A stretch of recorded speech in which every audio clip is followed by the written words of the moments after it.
Es momento de Dossier en Cine Continuado.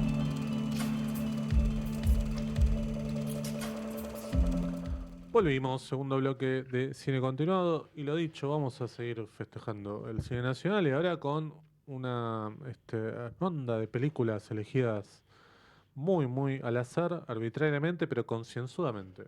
Arbitrariamente en el sentido de no hay un tópico que las una, pero sí son películas que nos gustan mucho y quizás no son todas tan conocidas, algunas un poco sí, pero lo interesante es que por ahí se lleven algunas películas que por ahí no conocían o alguna que vieron hace mucho y quizás merecen ser vistas nuevamente. Tal cual, o alguna que sonaba ahí, dije, esta me la Claro. perdí, y bueno, una O excusa algún más. dato, ¿no? Que no Algún tenía. dato Claro. también, porque Siempre. seguramente vos tenés datos. Siempre, Ah, por eso siempre no aparece, sé si llamarlo tan así. siempre aparece algo. A ver, vamos a empezar así, con el señor Facundo Escorio Salinas. Perfecto.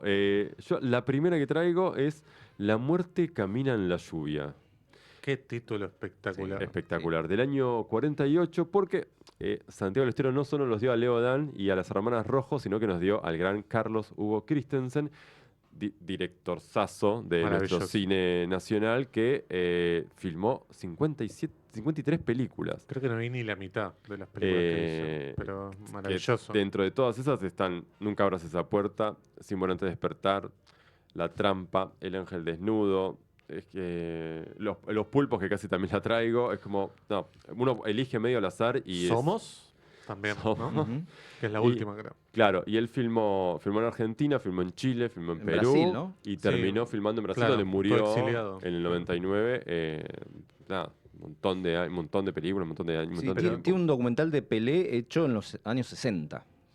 Ah, Una- no lo vi ese. Sí, yo sí, sí, tampoco. sí, está en YouTube, ¿eh? Una máquina Ah, de muy filmar. bueno. Sí, sí. Ahí está, primer dato, mira. Ahí está. ¡Ting!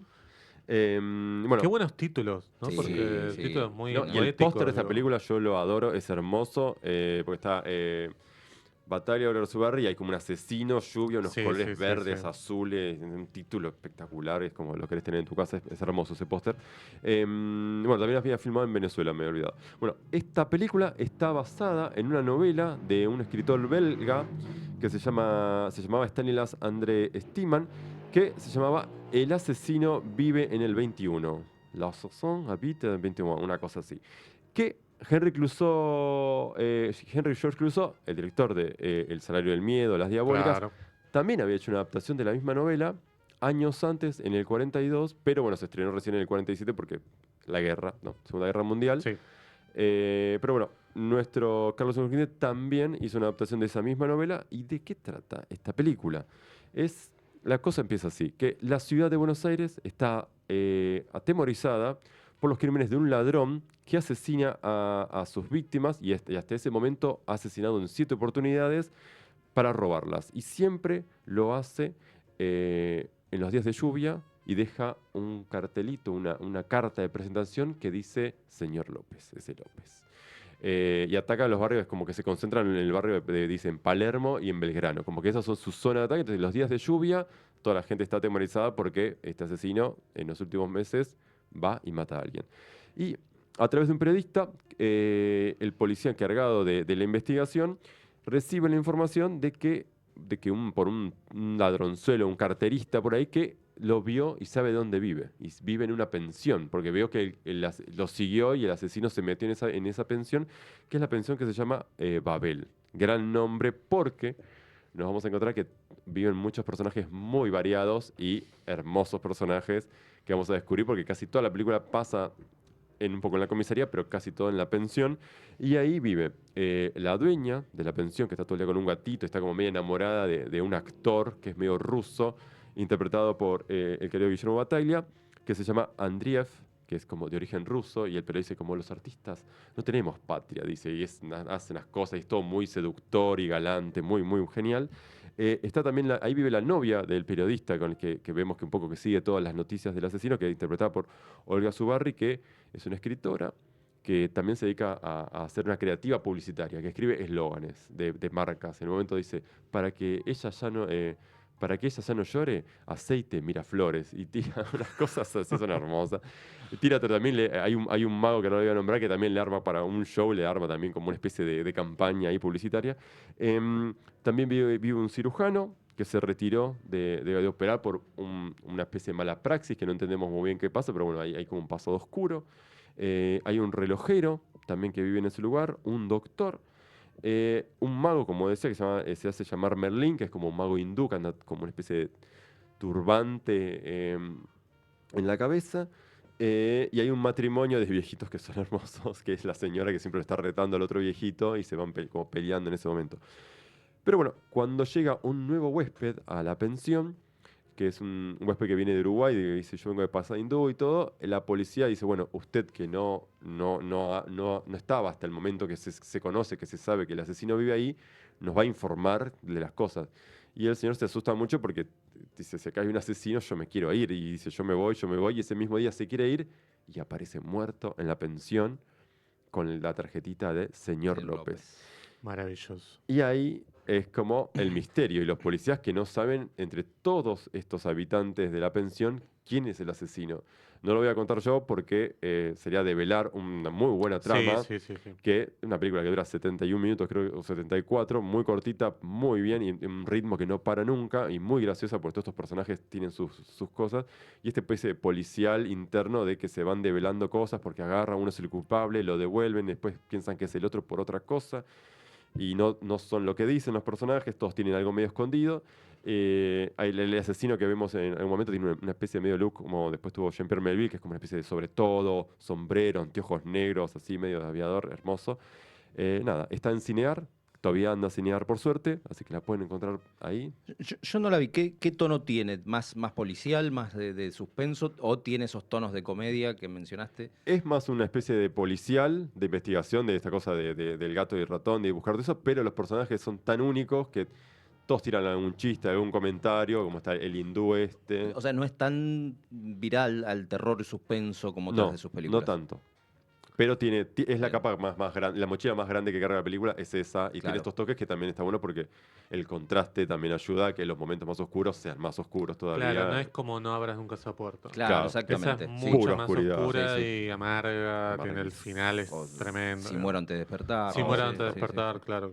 Esta tiene algunos toques porque los personajes son muy divertidos y son muy únicos. Y esa cosa de que el que es hindú dice, ¿y usted dónde nació? Y le habla como secreto al policía porque no quiere develar. Y todos tienen eso, son encantadores, los personajes, los viejitos la señora lo reta todo el tiempo y el viejito es más tímido. Y todos tienen como estas cosas de que se van peleando entre ellos, no me ocupen el baño y no sé qué. Y después se torna policial y después volvemos a comedia y así. Así que nada, Bien. gran película que siempre, bueno, hablamos de mucho de esto de la trampa, la gente desnudo, no conoce esa puerta, Claro. si mueren antes de despertar. Y esta es otra que está por ahí, me parece Sí, muy linda pueden hacer película. una linda trilogía ahí. Sí. Pasamos a Martín. A ver. Voy yo. Bueno, yo elegí Moebius, de 1996. Tremenda película. Una de mis favoritas. Fue dirigida por Gustavo Mosquera R. Sí, Así firma. sí, así firma él. Película de ciencia ficción, de culto, ¿sí? Considerada como una obra maestra por muchos, me incluyo. Y forma parte de un selecto grupo, o más bien acotado grupo de pelis de género no tan comunes al momento de su estreno, ¿no? De 1996. Y sí. me atrevo a decir que, por ejemplo, en el género de terror sí ha habido muchísimos más ejemplos en la filmografía argentina desde entonces, desde el 90 para acá, pero de ciencia ficción no tanto, me parece. Sí, es verdad. Es por ahí un género más esquivo. Y es extraño porque tenemos una gran fuente de ciencia ficción en la literatura. Claro, y sin embargo, el director, Gustavo Mosquera R., sí tiene un antecedente en el género porque dirigió Lo que vendrá. Claro. Película que también es de culto, más críptica quizás. En este caso es de culto porque, bueno, tiene música de Charly García, que también actúa él. sí, haciendo aparece ese camillero. como un Sí. personaje. Bueno, protagonizada por Hugo Soto, que también entiende, ¿no? Sí. De ciencia ficción. Sí. Estaba Pero Juan bueno. Leirado haciendo de villano. Sí, exactamente. Es una muy interesante película, pero hablemos de Moebius, ¿no? En un futuro no muy lejano, incierto, acá en Buenos Aires, la red de subterráneos se ha extendido por toda la capital, ¿sí? La línea F igual no estaba ahí. No. Ese es el elemento más ficticio, ¿no? Que hagan nuevos subtes. Bueno, se ha extendido la red de subterráneos, alcanzando proporciones gigantescas y ahora, al momento de la película, con la construcción de una línea perimetral, todas las líneas de subte se encuentran entrelazadas y es tan compleja esta red que alcanza una singularidad.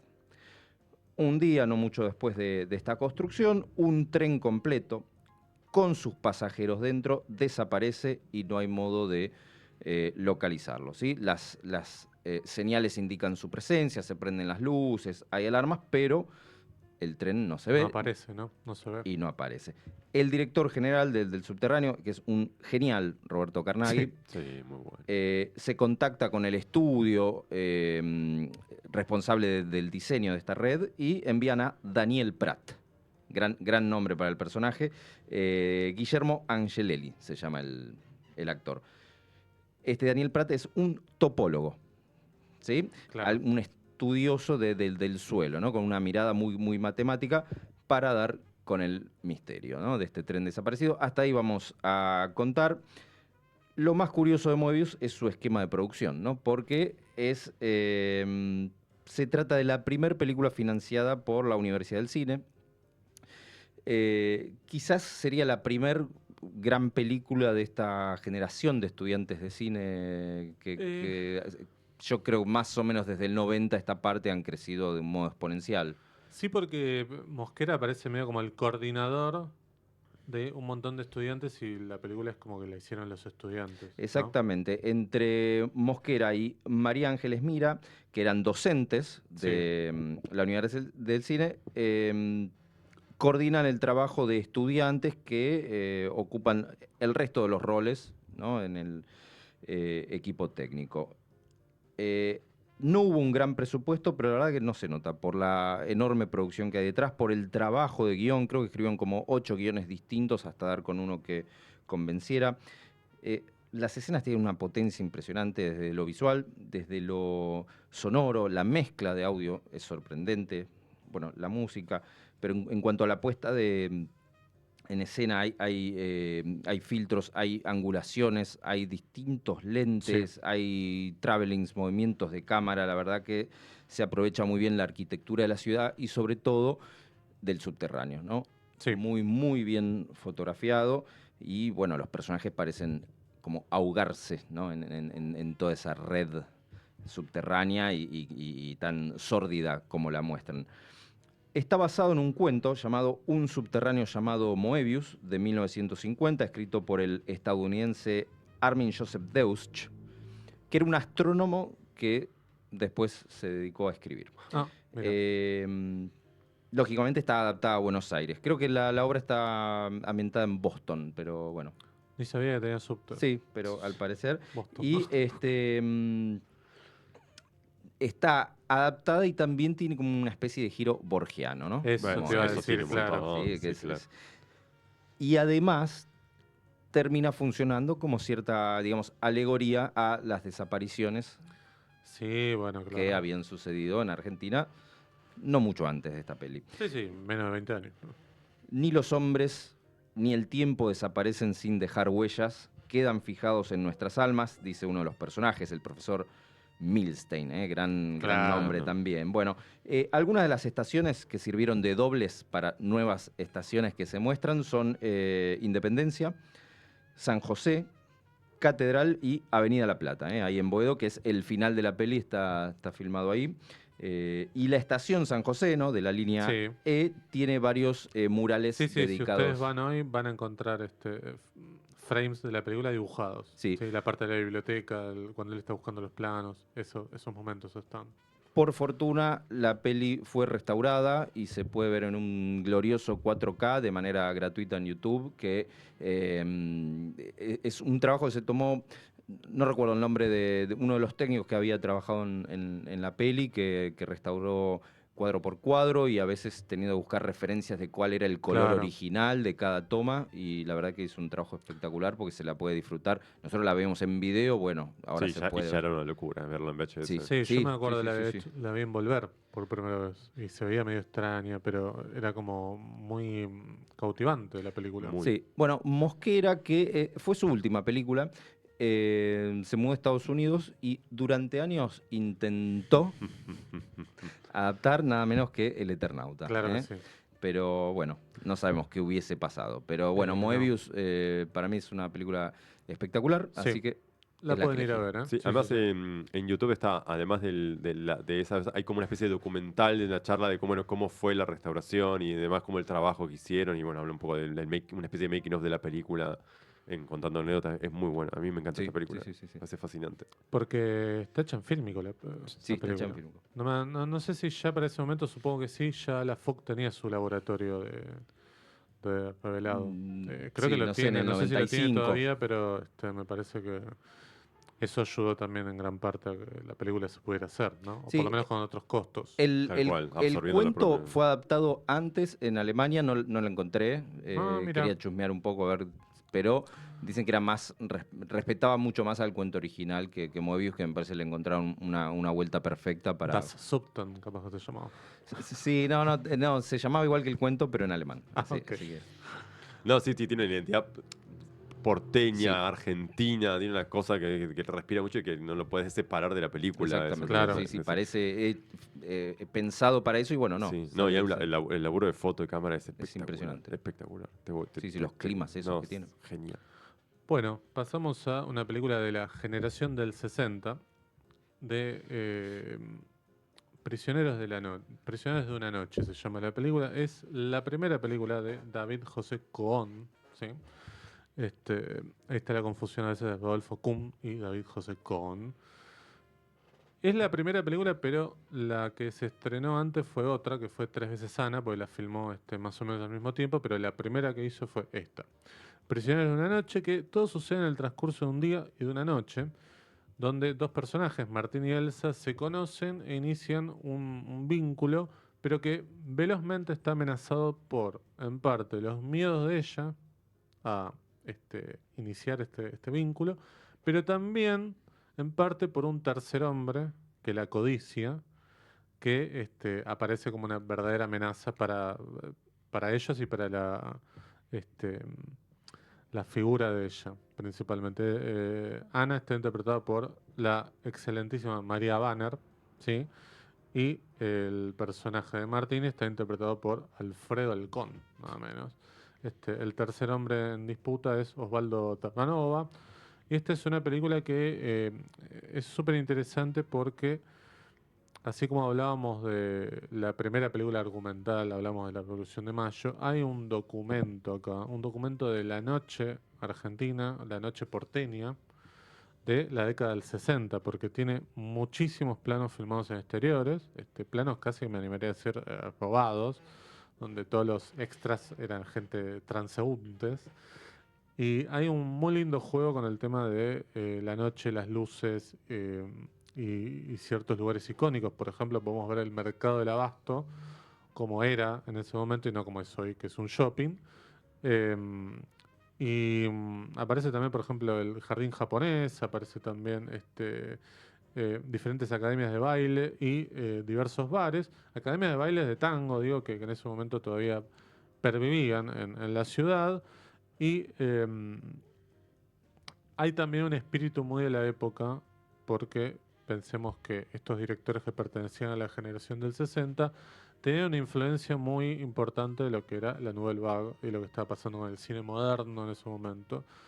Eh, y estaba esta idea de el amor que nace como algo alegre, como algo luminoso, de pronto se va oscureciendo, ¿sí? Ya sea porque algún personaje tiene algún tinte gris o algo medio turbulento, ¿no? Uno quizás puede pensar en el personaje de Belmondo inmediatamente en Sin Aliento, pero también en otros personajes. Digo, las películas de Truffaut también aparecía esto, en las películas de Romero.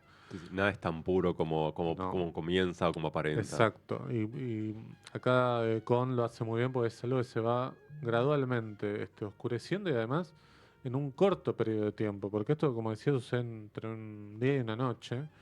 Y, y me parece una película maravillosa, digo, maravillosa de cómo está fotografiada, cómo está mostrada la noche, pero además cómo está construida la química de dos personajes que se acaban de conocer, pero que pareciera ser que eh, tienen un amor de toda la vida. Digo, son esas cosas que a veces el cine solamente logra, ¿no? bueno, uno por ahí puede pensar en Antes del anochecer. A mí no me gustan esas películas, pero digo, entiendo que aparezca esa cosa de, bueno, estos dos personajes que tienen un peso tan importante, digamos, que se acaban de conocer y que es como toda una cosa medio azarosa. Algo de eso hay acá también, porque el encuentro de ellos es azaroso. Y a los 2 minutos ya te crees que pueden ser una pareja y que nada, están destinados a estar juntos por lo menos el tiempo Todo muy que dure intenso. la película. Todo muy intenso, pero maravilloso. Gran actuación de María Banner, para mí una actriz deslumbrante. Así como, por ejemplo, Martín hablaba no, perdón, como vos hablabas de la película de Christensen. Para mí, en ese momento, Christensen, Clouseau, Hitchcock, está bien, salvando un poco la distancia, pero digo, no había tanta diferencia. Digo, eran grandes autores de género. Sí. Sí. Eh, Están sí, muy en sintonía, digamos, ¿no? Sí. claro. Para mí, María Banner, Sofía Loren, digo, estaban todas para mí en el mismo nivel. Sí, sí, sí. No sé, Mirta Legrand también, porque Mirta Legrand quizás no quedó como muy perdida su etapa de actriz, pero tiene interpretaciones que son maravillosas. Digo. Los martes orquídeas es increíble lo que hace. No sé si no es la primera película, creo. Sí, es la primera. Muy joven. No se puede creer, es maravilloso. Había una cosa de aura, esto que a veces parece que no tiene ninguna explicación de cómo la cámara capta esa fotogenia que es como instantánea, que no hay nada trabajado, ¿no? Es como algo puro, pero por supuesto hay un talento detrás, indudablemente. Em, esta película está producida, entre otros, por Néstor Gaffet, ¿sí? Que es el padre de Hernán Gaffet, quien fue, por ejemplo, dirigió una película muy linda, que ahora no me acuerdo, que era un documental maravilloso sobre el mundo del cine. Y bueno, esta película la pueden ver. Ustedes traían acá como modos de ver legales. Yo tengo que ir a lo clandestino. La tienen que ver en Ocruz esta película, ¿sí? Para verla bien. Porque hay una calidad muy buena de esto. Bueno, habrá que ir ahí. Y lamentablemente no todas las películas de la generación del 60 se pueden ver en buena calidad. Digo, Pajarito Gómez no hay una gran... Hay que ir a alguna de las funciones que organiza Peña por ahí para verlas en buena calidad, pero digitalizadas hay muy pocas. Y esta se ve muy bien. Y para ver, yo siempre la doy como ejemplo, si querés ver La Noche de Buenos Aires de los años 60, esta es una película ideal para eso. Por eso necesitamos una cinemateca, para poder Exactamente. guardar cómo era nuestro país Exactamente, años claro. atrás, más allá de la película en Claro, sí. Un exactamente. registro de nuestra propia historia. Exactamente. Vamos a la segunda película de Facundo. Volantazo para otro lado. Esta película se llama Alguien te está mirando, de Gustavo Cova y Horacio Maldonado, una película del año 88. Que Cova y Maldonado estudiaron en el IDAC. No sé si en este momento se sigue llamando así, yo hasta que tengo amigos que estudiaron en distintas carreras ahí adentro, se llamaba así, que era el Instituto de Arte Cinematográfico de Avellaneda. Y Gustavo Cova y Maldonado le hicieron a esta película cuando tenían 21 y 24 años. Nada, muy, muy jóvenes. Cova capaz le suena porque fue el director de Boo y el Aceitoso, Gaturro, la película, Rush Amargo, que ahí como vuelve a colaborar con Maldonado, produciendo. Y Maldonado dirigió El Desvío, Héroes y Demonios y Solo un Ángel, varias con Pablo Echarri y demás, como algunos policiales. Y demás. Solo un ángel era la de Osvaldo Lapor. El Apor, Sí. en esa está el Apor, exactamente. Sí. Ellos habían conocido, bueno, Cova había hecho un corto en la facultad que se llama Matrioshka y ahí colaboraron juntos y bueno, tenían esta idea de hacer esta película y la hacen. Y bueno, nada, vamos a contar un poco de qué trata porque es bastante particular y es una película bastante única en nuestra filmografía, sobre todo en el año que es 88, que es un grupo... Perdón, mira si con una cinematografía, una Cinemateca. cinemateca no hubiese pasado algo distinto, ¿no? Con esta película. Claro. Tal cual. Sí. Es un grupo de 5 estudiantes que se somete a un experimento realizado por unos científicos norteamericanos. Que hay un guiño ahí cuando empieza la película que bajo un helicóptero unos científicos se salen de una camioneta que se llama Corman Labs. Y estos estudiantes se someten a probar los efectos de una droga experimental, una nueva droga, que permite tener un sueño compartido entre todos. Así que nada, ellos son los voluntarios y por lo que entendemos como empieza la película, después de haber sido sujetos a este testeo, los científicos le dicen, bueno, muchas gracias por todo, ellos se van a un viaje al campus, a una casa, y se encuentran en el camino con 3 sujetos punks, que son como los malos de la película. Y ellos llegan a la casa y dentro de la casa les comienzan a pasar bastantes cosas extrañas que no saben por qué les están sucediendo. Voy a contar hasta ahí porque la trama es bastante particular y si te gusta, no sé, desde Halloween hasta Viernes 13, Pesadilla, todo ese tipo de películas, esta película bebe mucho de eso. Esta cosa del sueño compartido o la Inception y un poco de ahí. Claro. Claro, pero me atrevo a decir que es un poquito más compleja que esas pelis. Es mucho más compleja. O sea, me parece hay más. Porque, ahí. Sí, no hay un loco con un cuchillo y ya. No, es que no hay malos. Estos 3 Claro. punks que aparecen en un momento se lo encuentran en una estación de servicio que está Osvaldo Santoro como siendo el dueño de estación de servicio con la cara media quemada, muy particular. Son unos tipitos que pasan por ahí, los joden con el auto y se van y queda esa presencia, pero les empiezan a pasar bastante cosas extrañas a ellos y empiezan a morir y nadie entiende qué les está pasando. Entonces, ¿será algo, un efecto de la droga? ¿Qué pasará?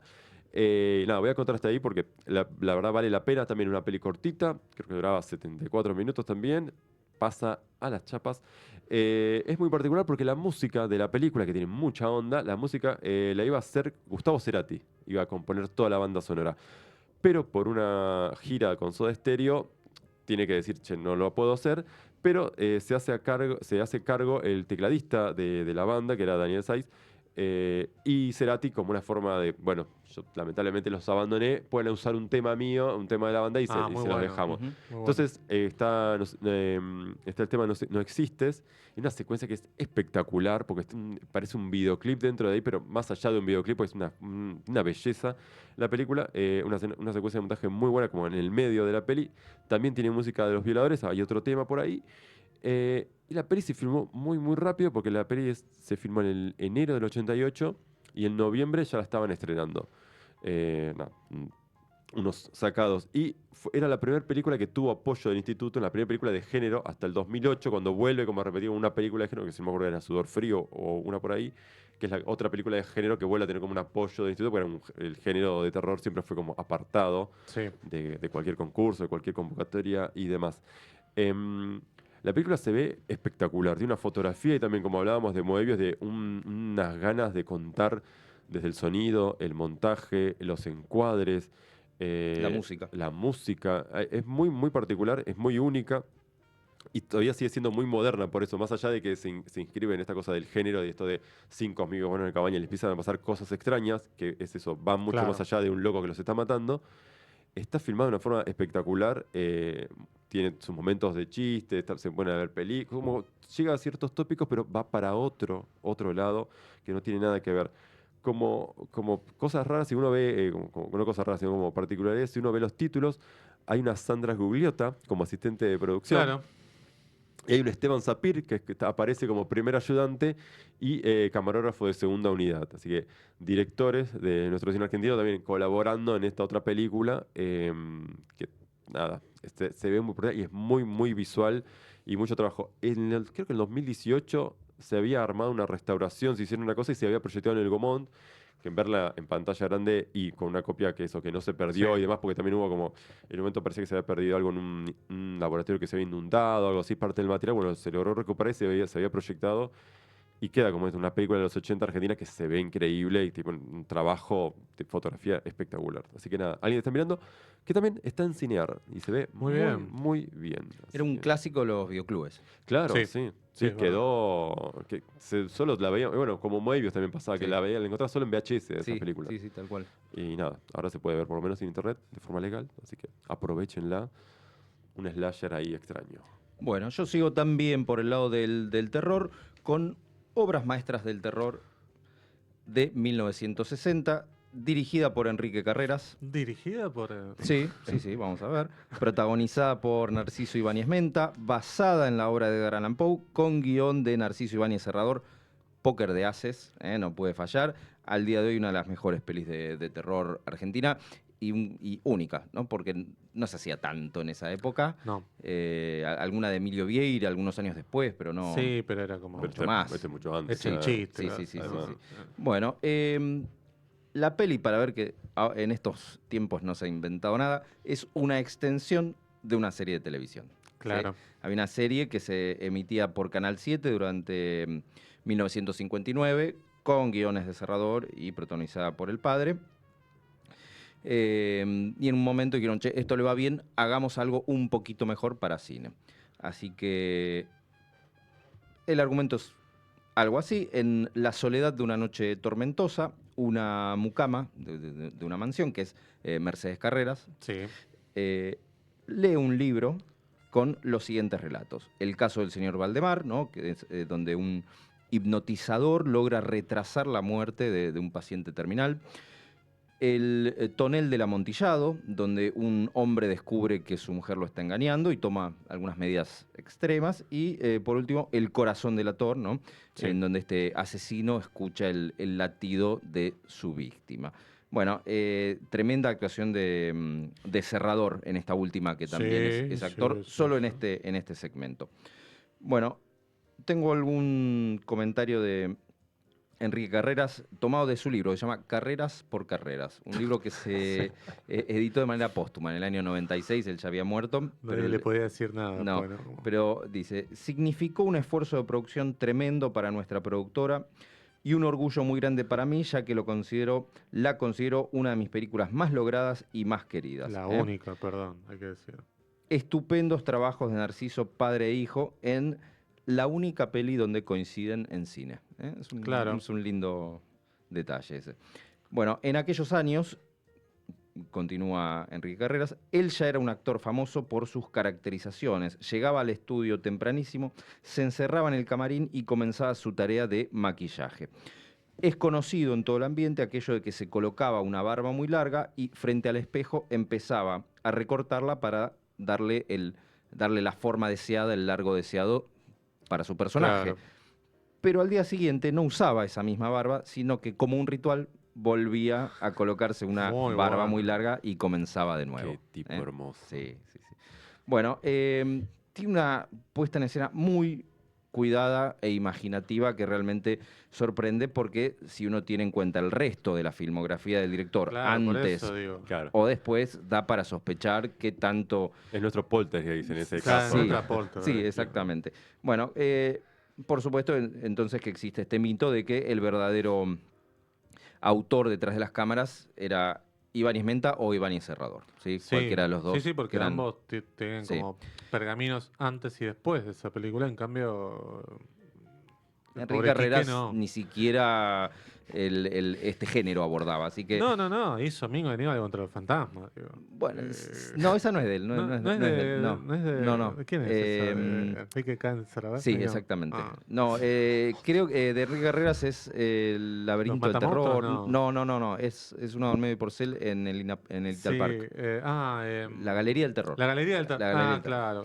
Claro, por eso es algo muy distinto que Sí. esta cosa que es un animal, un alienígena dentro de una filmografía. Bueno, pero con respecto al mito, fue consultado Ibáñez Menta en el año 97. Esto lo saqué del libro que traje el otro día, el de Ok. El artesano del miedo. Dice, yo no dirigí, con Enrique éramos muy amigos, yo acababa de hacerlo en TV, porque además habían adaptado los mismos cuentos, ¿no? Claro. Yo acababa de hacerlo en TV y le indicaba cómo había hecho las escenas, pero él traducía al lenguaje cinematográfico. Hubo un mutuo entendimiento entre ambos. Bueno, yo creo que no lo niega. No, pero tampoco, claro. Es un caballero, creo Claro, que un está, señor. está muy bien. Bueno, y acá vamos a nombrar a la industria estadounidense porque Sí. se estrenó en los Estados Unidos. Tan solo 2 de los episodios. Fue recortada porque la película dura como 2 horas y allá las películas duraban 1 hora y media, ¿no? Sí, En sí, no iban a leer 1960. tantos subtítulos tampoco. Y no hay tanta forma de corroborarlo, pero Roger Corman tuvo que haber visto esta película porque Puede después, ser, sí. casi a la par, él empieza a hacer su propio ciclo de películas de Edgar Allan Poe, basadas en Poe. Y la que hace en el año 62, que es Tales of Terror, tiene mucho en común, ¿no? Porque Y son sí, también sí, tres sí. historias. Una de ellas es el tonel del amontillado y otra es el caso del señor No, Valdemar. claramente o sea vio que- la oportunidad, Sí, dijo, sí, esto sí. está en derecho público y listo. Pero bueno, tuvo un estreno comercial, se llamó Sí. Master of Horror Muy bueno. en Estados Unidos. Y después le tomó Carpenter eso, para él mismo. ¿No? Sí, no, la serie esa, no me acuerdo quién era el Sí, productor. Masters of Horror. No, yo Nick decía Garris. Carpenter, él que se, Él se con su auto... seudónimo. No, él no se llama así. no se llama así, pero todos le decimos así. Sí, no recuerdo de quién era la serie. De Mick Garris. sí, Mick Mick Garris, ahí está. Pero que bueno, después hizo Fear Itself, que no estaba tan bueno. no. Eh, Obras maestras de terror. sí, vayan a buscarla. Está en YouTube una calidad horrible, sí. lamentablemente, pero se la puede VHS. apreciar bien. Es excelente la película. Sí, maravilloso. Y en Okru también, hay una ahí que yo la fui buscando a ver poquito si mejor. encontraba, a ver si hay algo y hay una ahí. Bueno, Que- pero bueno, si alguien tiene el fílmico, estaría bueno que algún Sí, día sí, verla sí, lindo. sí, porque lo merece. Espectacular. Bueno, lo voy a meter porque todavía nos quedan algunas películas y ya estamos ahí medio como por ahí al caer nuestro invitado. Voy a hablar de una película del año 1971, se llama El Ayudante, dirigida por Mario David o Mario David, como quieran decirle, protagonizada por nuestro querido Pepe Soriano, que falleció hace muy poquito, ¿sí? Estuvo trabajando hasta el último día prácticamente. También están Hugo Astar y Lidia la Maison, que ya estaba entrada en años en esa película, Bueno, a pesar de que era del 71. Bueno, cuenta la historia de una empresa de transporte en la que trabaja un hombre como peón, personaje de Pepe Soriano, y le ponen de ayudante a un joven que no tiene ninguna experiencia y ahí hay como un entrecruzamiento de generaciones, pero también un entrecruzamiento de clases sociales, porque este joven no es alguien que necesita el trabajo, sino que en verdad lo que necesita es trabajar. Esa es la gran diferencia. Por orden médica. Exactamente, porque el dueño de la empresa de transporte es su padre, ¿sí? Y la madre está medio como en contra de que él vaya a trabajar y el padre dice, bueno, te tenés que hacer hombre, tenés que ir a trabajar. Y ahí, claro, bueno, Pepe Soriano sí, es un hombre más del proletariado, si se quiere, ¿no? Aristóbulo. Aristóbulo, espectacular nombre. Y el joven, además, tiene una característica particular. Es sordomudo, ¿sí? De hecho, está basada en un cuento que se llama El sordomudo, escrito por Bernardo Cordon.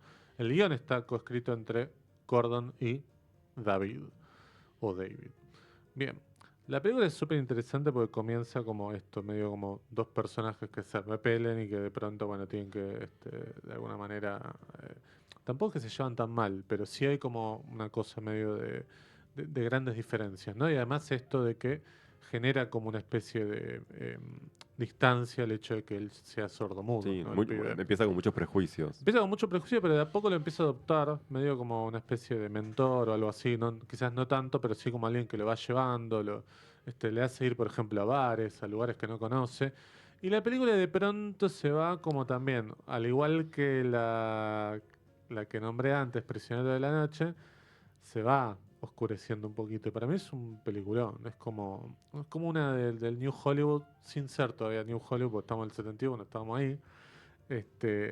Pero con un montón de cosas más, si se quiere, un poco más cercano al costumbrismo.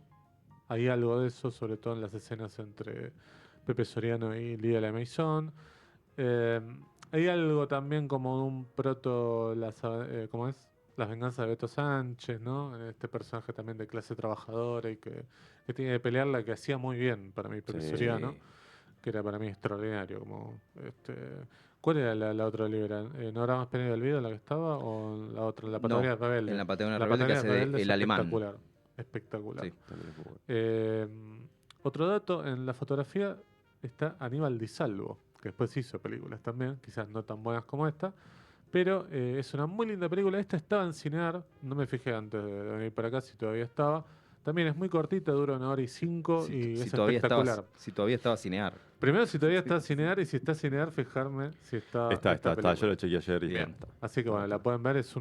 Para mí es un lindo descubrimiento, pero es una película de la que se habla muy poco. Es muy chiquitita y es nada, de esas que la historia te atrapa y bueno, si estás dispuesto a ver algo que no termine como un final feliz, Yo no la conocía y me encantó. me parece Muy espectacular. buena película. Vamos con la tercera y última tanda antes de Bien, voy ir a con nuestro Lenny, Esa me la debo, pero hace 1000 años. Hace Todo el 1000 mundo me años. dice, mirala, mirala, mirala, y me la pierdo siempre. 1000 años. Yo muy fan de esta película. Ahora voy a contar por qué. Lenny está dirigida por Federico Gianotti. Es del año 2020, o sea, el año de la pandemia.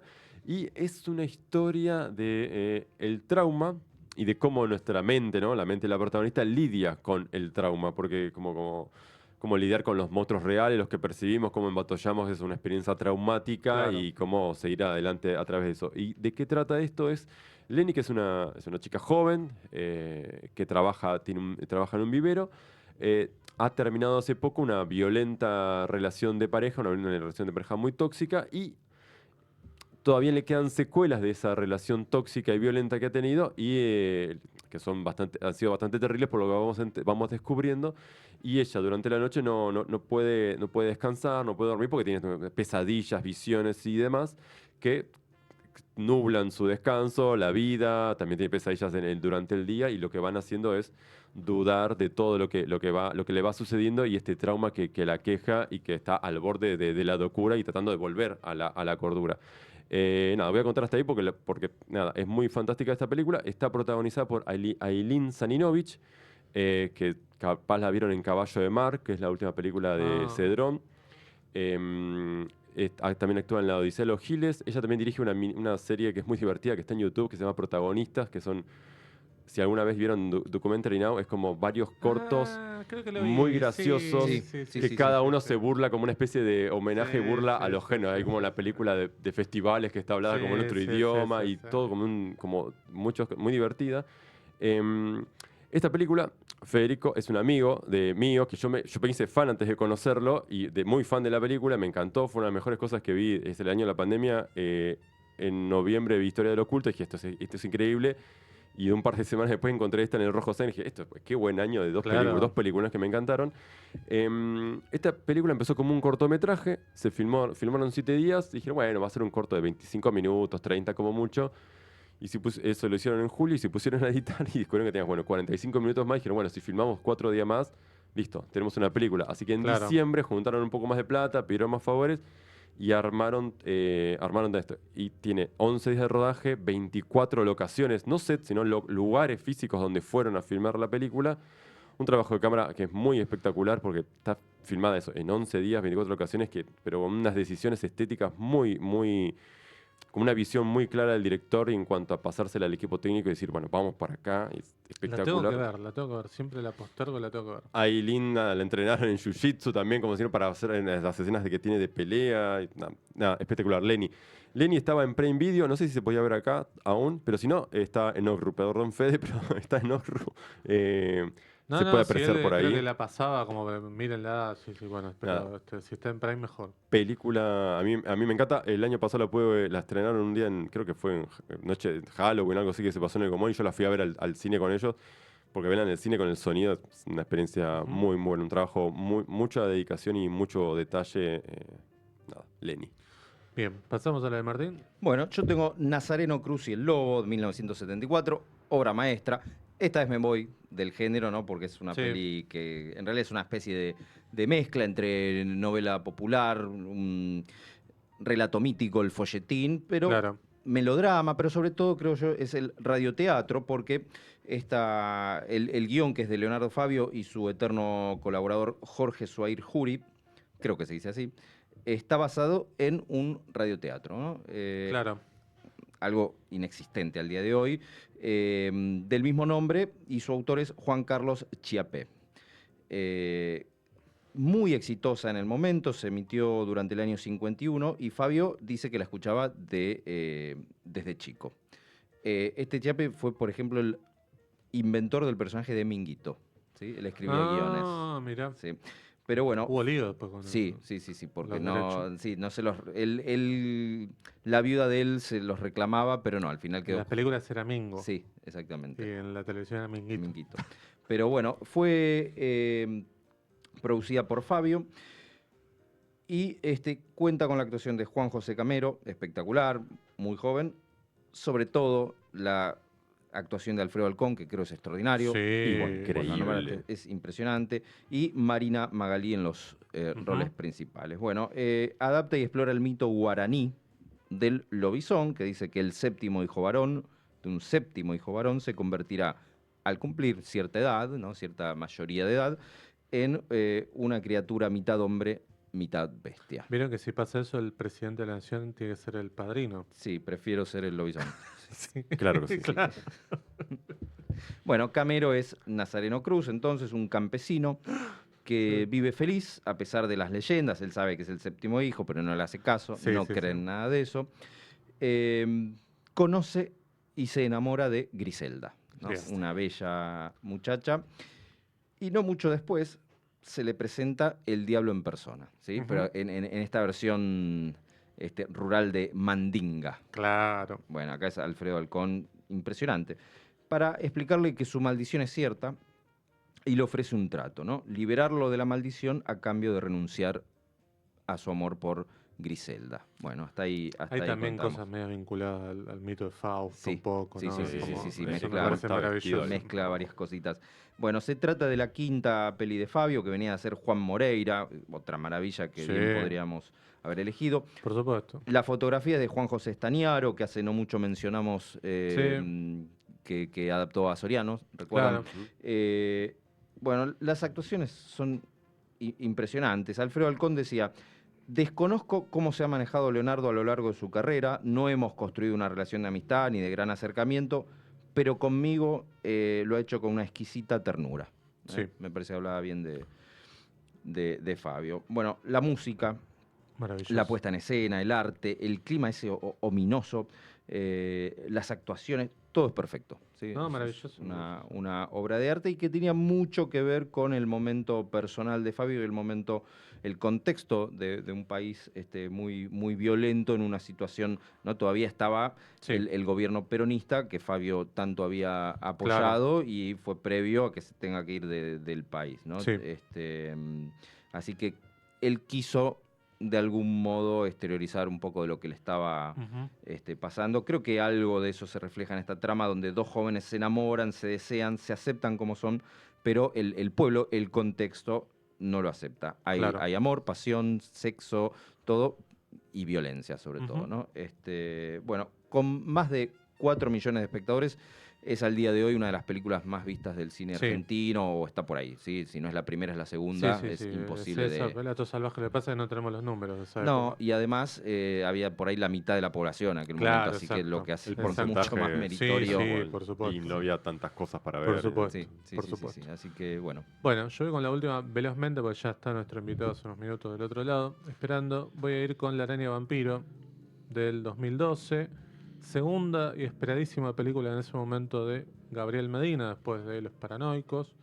Es una película completamente opuesta porque pasa de la urbanidad bien porteña de Los Paranoicos a una situación completamente inhóspita para el personaje de Martín Piroyansky, que va con su padre a una cabaña como una especie de viaje para tratar de enderezarse un poco por cierto comportamiento que él tiene de tenerle absolutamente miedo a todo, ¿no? Sí, está medicado. Está medicado, sí, tiene- claro, hay una cosa medio de Ir a la salud sierra mental y no- demás, no es- claro. no es el La mejor plan. decisión del padre quizás es como la peor que se podría haber tomado.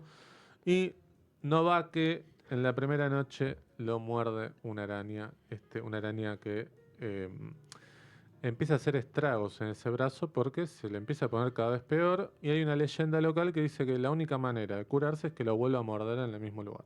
Otra araña vampiro. Porque él además comete otra equivocación que es la de matar a la araña, ¿no? Apenas lo muerde.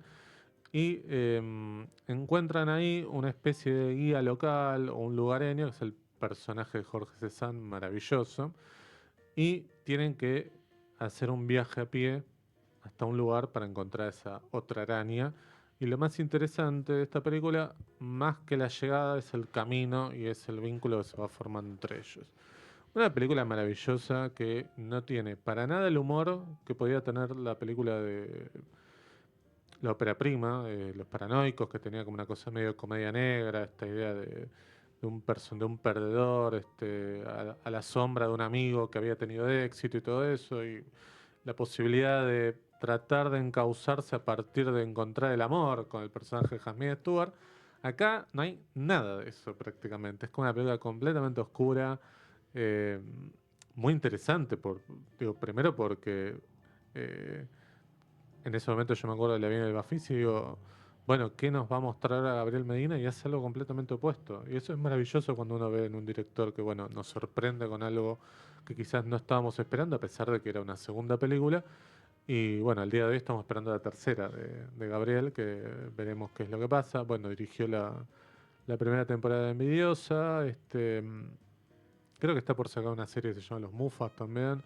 Y siempre tiene algún proyecto dando vueltas, pero bueno. Vayan a ver la Araña Vampiro, no sé si está en Cinear, creo que no. Yo no hice la tarea de buscar dónde estaban las películas, porque muchas, hay que decir esto, casi todas las películas argentinas Muy difícil de encontrar. están en Ocru. Sí. ¿Sí? Ese es nuestro Cinear, básicamente. Pero si quieren hacer patria, primero busquen en Cinear y después busquen en Ocru. Es una ¿no? buena película porque como eso, el camino, la línea directa de la intención pega un desvío para Claro, llegar como a claro. una especie de mismo lugar, pero de otra forma y una forma mucho más potente Sí. que impacta mucho más. Así que nada, pueden ir a ver todas estas películas que les estamos recomendando aquí para seguir festejando ustedes el Día del Cine Nacional. Nosotros nos vamos a ir a la tanda ya velozmente, porque está Francisco Novik del otro lado, que nos va a hablar de su flamante documental que se llama Una noche en Palladium, después de esta tanda.